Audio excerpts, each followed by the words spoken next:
बिस्मिल्लाहिर्रहमानिर्रहीम। I am professor Abrar Mahmood. जी बेटा, हमारा ये ट्रिग्नोमेट्री का टॉपिक, ट्रिग्नोमेट्री का जो चैप्टर 9 है ये हमारा चल रहा है और आज हम इसकी लास्ट एक्सरसाइज को शुरू कर रहे हैं। लेक्चर नंबर 8 जो लास्ट टाइम हमारा हुआ था उसमें मैंने 9.3 का क्वेश्चन नंबर 6 कराया था और उसके साथ आपको ये बताया था कि 9.4 में एक छोटा सा टॉपिक है जिसे हम कहते हैं डोमेन ऑफ ट्रिग्नोमेट्रिक फंक्शन। और मैंने ये भी बताया था कि नॉर्मली क्वेश्चन जब भी 9.4 से आता है तो जस्ट ये लिखा होता है प्रूव द फॉलोइंग आइडेंटिटी।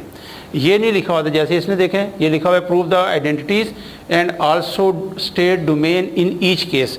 आज तक नहीं आया, लेकिन इसका ये मतलब नहीं कि आपने नहीं करना, इसको करना ज़रूर है ताकि आपका कॉन्सेप्ट क्लियर हो जाए कि ट्रिग्नोमेट्रिक फंक्शंस की डोमेन क्या होती है। तो डोमेन आपको लास्ट टाइम मैंने बताया था कि डोमेन वो वैल्यू होती है जो आप फंक्शन को दे रहे होते हैं। यानी हम ट्रिग्नोमेट्रिक फंक्शंस को क्या देते हैं? एंगल देते हैं।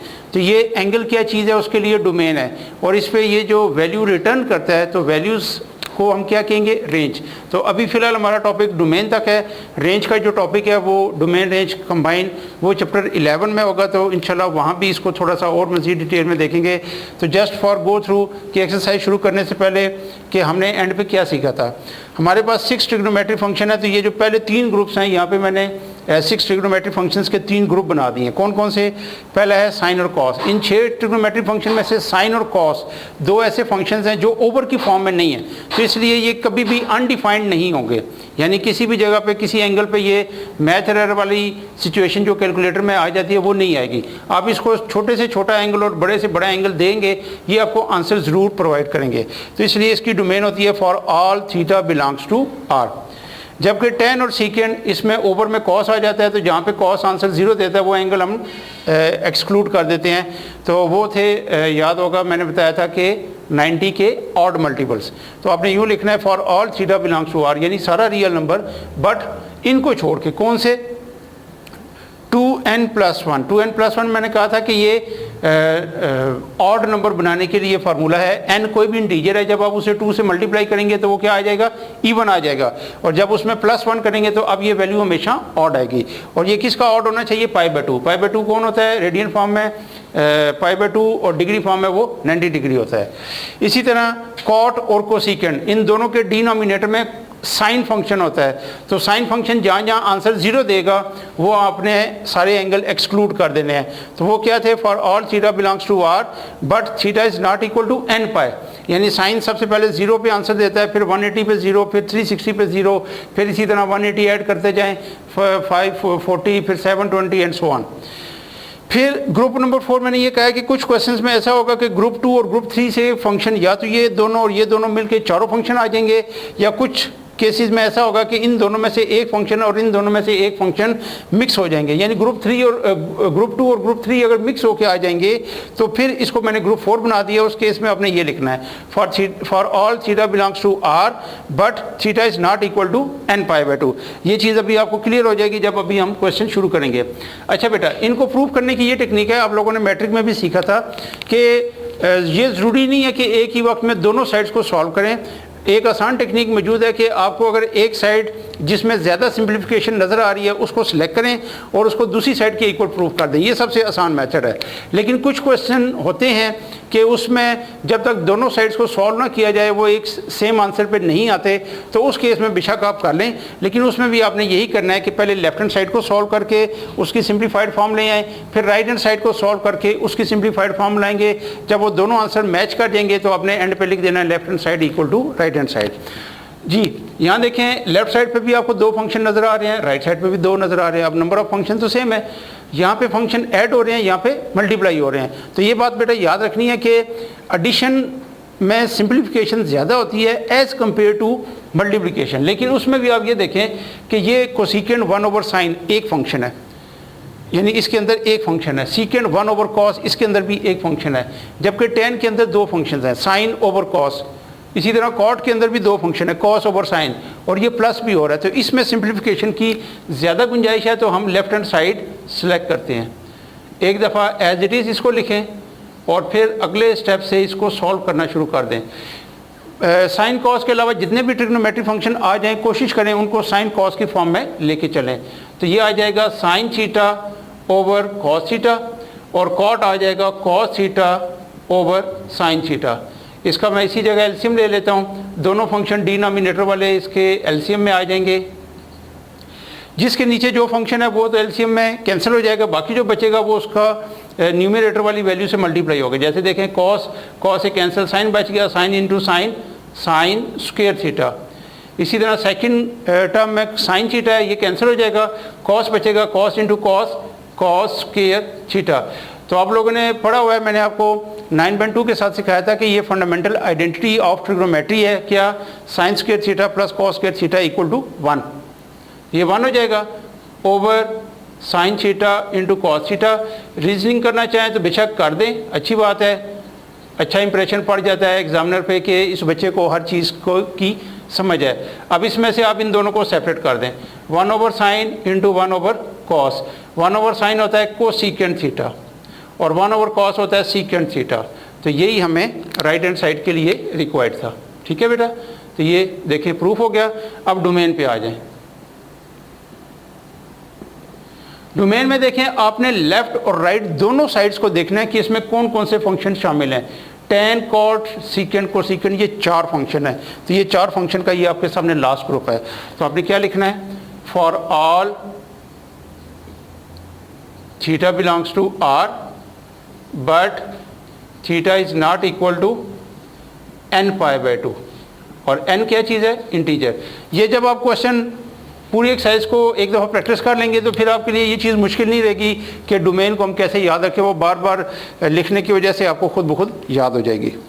इसी तरीके से क्वेश्चन नंबर 4 में देखें, लेफ्ट साइड पे 3 फंक्शन है, इधर 2 फंक्शन है, यहाँ 2 फंक्शन मल्टीप्लाई हो रहे हैं, यहाँ पे 3 फंक्शंस में एक जगह पे 2 मल्टीप्लाई हो रहे हैं और फिर तीसरे के साथ ऐड हो रहा है। तो इसमें भी ज़्यादा कह लें कि बेहतर चांस ये है कि अगर हम लेफ्ट हैंड साइड सेलेक्ट कर लें और उसको सॉल्व करके राइट हैंड साइड के इक्वल प्रूफ कर दें। जी बेटा, कोसेकेंट क्या होता है? 1 ओवर साइन। टेन क्या होता है? Sine over cos. और सीकेंट क्या होता है? 1 ओवर कॉस। अब याद रखना है ये दोनों टर्म्स आपस में मल्टीप्लाई हो रही हैं। तो पहले आप इसको एक सिंगल फ्रैक्शन की फॉर्म में ले आएँ, sine theta over cos square theta. अब इनका एलसीएम ले लें, sign theta into cos square theta. First function के डिनोमिनेटर में साइन है वो कैंसिल हो जाएगा, कॉस स्क्वायर बचेगा, कॉस को 1 से मल्टीप्लाई करोगे, cos square as it is आ गया। ये कॉस स्क्वायर से cancel, sine into sine, sine square theta. तो ये देखें ये आइडेंटिटी बन गई, 1 हो गया, 1 over sine theta into cos square theta. अब आप इसी तरह जैसे इसमें हमने किया था कि इसको 1 बाई साइन फर्स्ट टर्म और 1 by cos square second term की फॉर्म में अलग कर देते हैं। और 1 ओवर साइन क्या होता है? कोसेकेंट। 1 ओवर कॉस क्या होता है? सीकेंट। क्योंकि कॉस का स्क्वायर है तो सीकेंट का भी स्क्वायर आ जाएगा। और यही हमें राइट हैंड साइड के लिए रिक्वायर्ड था। तो डोमेन बेटा देखें, इसमें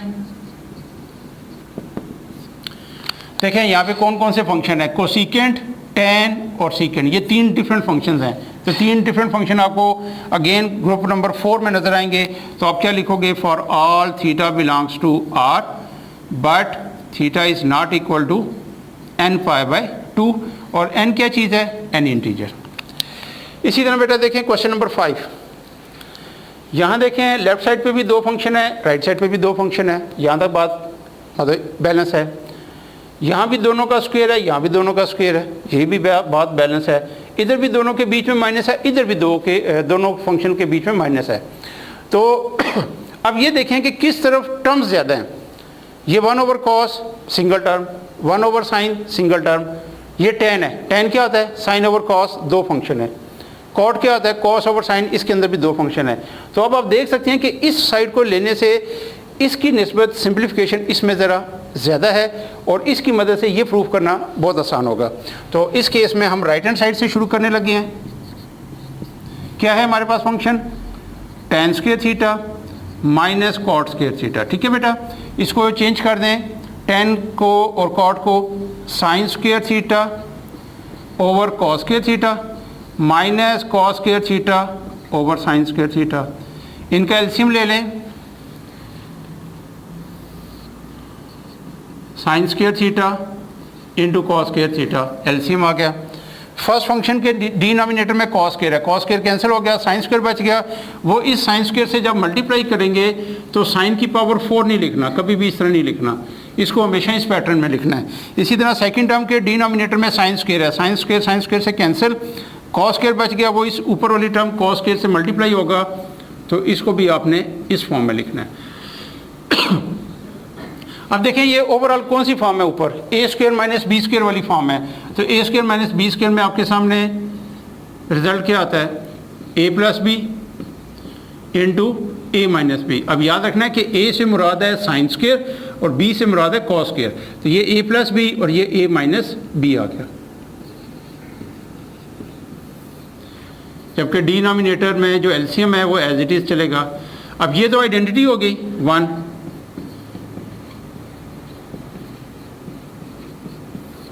अब 1 से जब हम ऊपर वाली टर्म को मल्टीप्लाई करेंगे, यानी 1 को इससे मल्टीप्लाई करेंगे तो कोई फ़र्क नहीं पड़ेगा।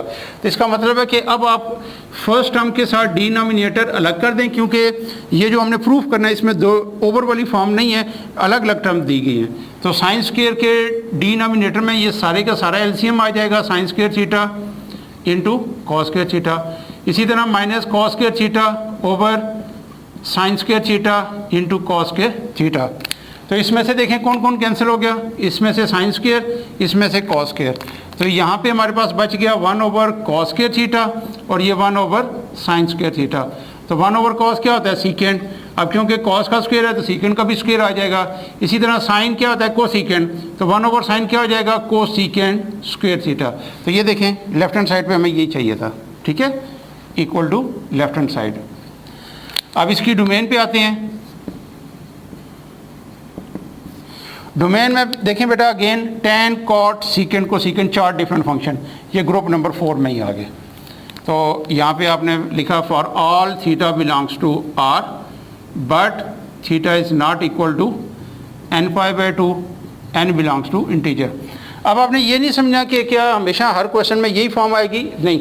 आगे आप देखेंगे तो किसी जगह पे आपको सिर्फ साइन कॉस की फॉर्म में भी क्वेश्चन नज़र आ सकता है, tan और सीकेंड की फॉर्म में भी, यानी बाकी ग्रुप्स भी आएंगे डोमेन में, ऐसा नहीं कि सिर्फ यही ग्रुप आएगा। ठीक है बेटा, तो ये हो गए पहले 5 में से मैंने आपको 3 क्वेश्चन करा दिए हैं, एक आध क्वेश्चन अभी और हो जाएगा।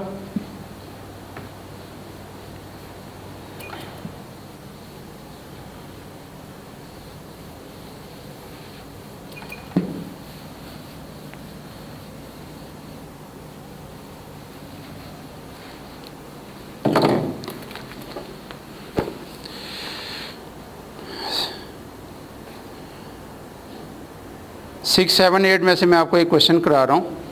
7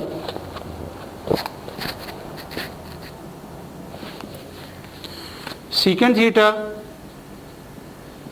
प्लस tan थीटा मल्टीप्लाई करना है secant theta minus tan theta equal to proof करना है 1 के। तो इसमें तो बेटा शॉर्ट है कि आपने लेफ्ट हैंड साइड सेलेक्ट करनी है, क्योंकि इसमें लेफ्ट साइड पे सिंप्लीफिकेशन हो रही है, राइट साइड पे तो वो एक सिंपल आंसर है। ये आ गया सीकेंड theta plus tan theta into सीकेंड theta minus tan theta. तो अगर बेटा आप देखें ये दोनों फंक्शन सेम है दोनों में यानी इसकी फर्स्ट टर्म, इसकी फर्स्ट टर्म, इसकी सेकंड टर्म, इसकी सेकंड टर्म, और दोनों के बीच में एक जगह प्लस है एक जगह माइनस है। तो ये फॉर्म क्या आ गई, a plus B into A minus B. तो ये आ जाएगा secant square theta minus tan square theta. Direct भी आप इसकी जगह 1 लिख सकते हैं, लेकिन देखें क्यों हम 1 लिखेंगे। आपको याद होगा मैंने फंडामेंटल आइडेंटिटी के साथ आपको 2 आइडेंटिटीज प्रूफ कराई थी। वो उनमें से एक थी कि 1 plus tan square theta equal to secant square theta. तो अब आप या तो चले मैं यूँ कर लेता हूँ, सीकेंड स्क्वायर की जगह 1 प्लस tan स्क्वायर यहाँ पुट करने लगा हूँ इस जगह पे, 1 plus tan square theta minus tan square theta. तो ये tan स्क्वायर से कैंसिल 1 आ गया, और यही हमें रिक्वायर्ड था। अब डोमेन पे आ जाएं। डोमेन देखें इसमें कौन कौन से फंक्शन है, सिर्फ tan और सीकेंड है। तो tan और सीकेंड सबसे पहले किस फंक्शन में आते हैं, किस ग्रुप में आते हैं। tan और सीकेंड सबसे पहले जिस ग्रुप में आएंगे आपने वो लिखना है। अब आप कह सकते हैं कि सर tan और सीकेंड इस ग्रुप में भी हैं, तो ये ग्रुप 2 और ग्रुप 3 का कॉम्बिनेशन है। याद रखना ये इंडिपेंडेंट कुछ नहीं है, असल में आपके पास ग्रुप 3 तक ही ग्रुप्स बने हुए हैं। तो tan और secant सबसे पहले ग्रुप 2 में आ रहे हैं, तो इसकी डोमेन आप क्या लिखते हो, for all theta belongs to R but theta is not equal to 2n+1 into π/2 और n क्या चीज़ है, एनी इंटीजर है। ठीक है, एक छोटा सा क्वेश्चन और हम कर लेते हैं, question number 8। 2 cos square theta -1 equal to 1 - 2 sin square theta. अब ये बेटा दोनों तरफ सेम बैलेंस है, ठीक है, तो आप जो मर्जी साइड सेलेक्ट कर लें, आपके लिए इजी है। मैं लेफ्ट साइड से प्रूफ कर देता हूँ, 2 cos स्क्वायर थीटा -1। आपके पास आइडेंटिटी है sin square theta plus cos square theta equal to 1। यहाँ से cos को अलग कर लें, 1 - sin स्क्वायर थीटा। ये इस cos स्क्वायर की जगह आपने पुट करना है 2 टाइम 1 - sin स्क्वायर थीटा, ठीक है, -1। इसको मल्टीप्लाई कर दें, ये जो पहली वैल्यू 2 है इसमें से 1 माइनस कर देंगे तो 1 बचेगा, और 1 - 2 sin स्क्वायर थीटा। तो देखें बहुत आसानी से ये प्रूफ हो गया, राइट हैंड साइड आ गई। ठीक है, अब इसकी जो डोमेन है वो आप देखें। आप इसमें देखें पूरे क्वेश्चन में लेफ्ट और राइट साइड को मिला के आपके पास सिर्फ 2 फंक्शन आ रहे हैं, कौन कौन से, साइन और कॉस। तो साइन और कॉस देखो किस ग्रुप में, ग्रुप 1 में। तो अब आपने इसकी डोमेन यूँ लिखनी है, for all theta belongs to R। तो इस तरीके से उम्मीद है कि ये जो फर्स्ट 8 में से आपको तकरीबन मैंने 5 क्वेश्चंस करा दिए हैं, बाकी जो 3 रह गए हैं बिल्कुल इसी पैटर्न पे अब आपने खुद उनकी प्रैक्टिस करनी है। और उम्मीद है कि अब आपको ये डोमेन वाला इशू नहीं रहेगा। मज़ीद अभी आगे हमारे नेक्स्ट उम्मीद है कि 2-1 लेक्चर्स और लग जाएंगे इस एक्सरसाइज को कंप्लीट करने में। तो इंशाल्लाह नेक्स्ट लेक्चर 10 तक के लिए आपसे अल्लाह हाफिज़। Thank you very much.